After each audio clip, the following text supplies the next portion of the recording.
When you think of museums, what comes to mind? Perhaps a beautiful building that contains beautiful works of art, or another that houses artifacts. Webster's dictionary defines them as institutions devoted to the procurement, care, study, and display of objects of lasting interest or value. And lucky us, San Diego County is rich when it comes to museums. We're all about showing everybody the museums that San Diego has to offer and making them more accessible. Bob Lehman is executive director of the San Diego Museum Council. The group has sponsored Museum Month since 1989. All the museums get together and offer half-price admission.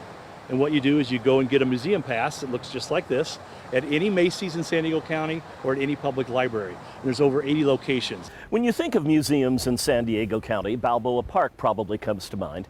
And there are 17 of them spread throughout this lush landscape. But there are so many more museums in this county outside the confines of this park. One of them on the water at the Embarcadero. It's San Diego's Maritime Museum. We started out as part of the San Diego Zoo. What? The zoo? We'll let Maritime Museum President and CEO Ray Ashley explain. The plan was for there to be an aquarium on the waterfront as part of the Zoological Society. Grape Street would link the aquarium to Balboa Park and the zoo, and the Star of India was going to be the centerpiece. That was in 1927. The aquarium separated from the zoo in 1948, and that's when it became the Maritime Museum.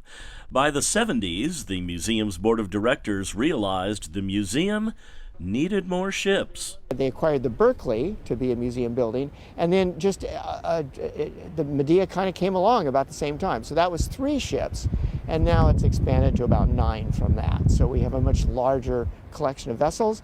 We're telling a much larger narrative, a much larger story. There's the Dolphin, a U.S. sub that holds the world record for the deepest dive ever.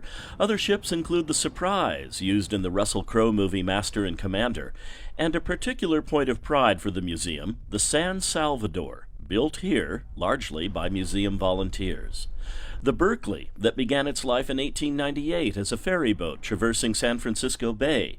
It serves as the museum's building, but not for much longer. A new museum building is in the works.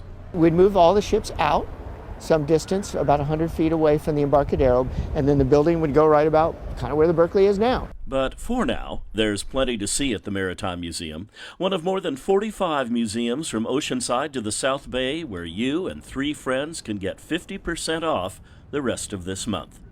John Carroll, KPBS News.